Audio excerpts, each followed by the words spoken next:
எத்தனை நாளைக்கு தான் நம்மகிட்ட காசு இல்லை காசு இல்லைன்னு சொல்லிட்டு நமக்கு பிடிச்சதை வாங்காமல் இருக்கிறது? நம்ம தகுதிக்கு இது தேவையா?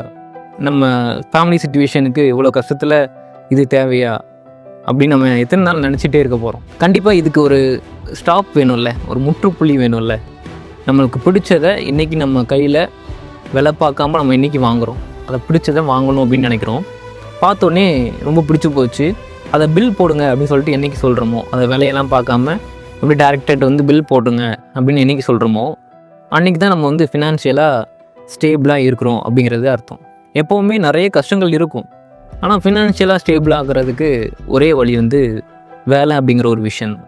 நீ போப்பா, இங்கே வேலை கிடைக்கிறதே பெரிய விஷயம். அப்படியே கிடைச்சாலும் அப்படியே கொட்டி கொட்டி பணம் அப்படியே தந்துடுவாங்க. இதில் வர எங்கே நம்ம பிடிச்சதெல்லாம் வாங்க அப்படிங்கிறது நிறைய கேள்வியெல்லாம் மனசுக்குள்ளே இருக்கும். கரெக்டு தான். ஆனால் அப்படியே நம்ம இருந்துட்டோம் அப்படின்னா நம்மளுடைய வாழ்க்கை அப்படியே தானே இருக்கும். ஏன் நம்ம இதை அனுபவிக்கக்கூடாது? ஏன் இதை நம்ம செய்யக்கூடாது?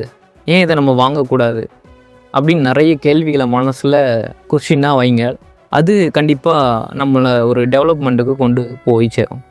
ஸோ நம்மளோட டார்கெட்டை ஒவ்வொன்றா முடிங்க. கண்டிப்பாக ஒரே நேரத்தில் எனக்கு பணம் கொட்டணும் அப்படிங்கிற மாதிரி இல்லை.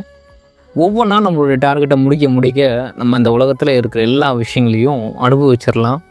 ஆசைப்பட்டதெல்லாம் நிறைவேற்றிடலாம்.